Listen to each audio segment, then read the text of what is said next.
كيف تكفرون بالله وكنتم أمواتا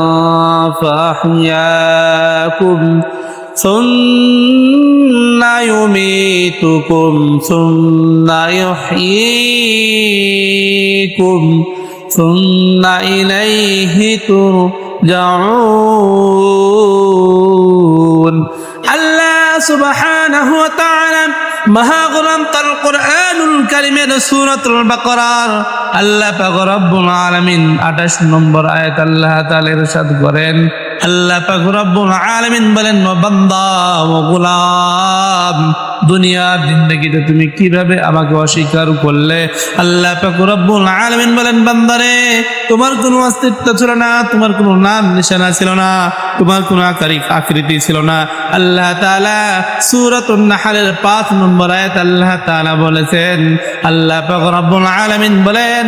খলাকাল ইনসানা মিন নুতফাতিন ফাইযা হুয়া খাসীমুম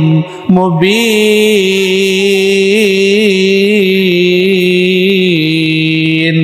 আল্লাহ পাক রব্বুল আলামিন বলেন বান্দা ও গোলাম তোমার কোনো অস্তিত্ব ছিল না তোমার কোনো আকার নিশানা ছিল না আমি রব্বে কারীম তোমার মায়ের পেটের ভিতরে তুচ্ছ পানির দ্বারাতে আল্লাহ পাক রব্বুল আলামিন সেই জায়গাতে আল্লাহ পাক রব্বুল আলামিন একটি আকৃতি তৈরি করলেন অর্থাৎ জমাটবদ্ধ রক্ত থেকে আল্লাহ পাক রব্বুল আলামিন একটা গোশতের টুকরায় পরিণত করলেন আল্লাহ পাক রব্বুল আলামিন বললেন ও বান্দা ও গোলাম এত নিয়ামত তোমাকে দান করলাম রে বান্দা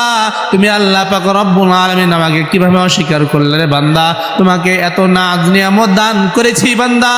কারণ দুনিয়ার জিন্দেগির রং তামাশা তুমি ছেড়ে দাও এবং আল্লাহ পাক রব্বুল আলামিন এই সৃষ্টিকর্তাকে তুমি স্মরণ করো রে বান্দা তোমাকে এত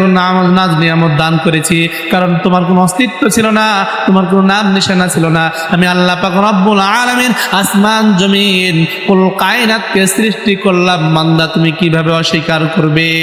কোনো সুযোগ নাই কথা বলেন ঠিক কিনা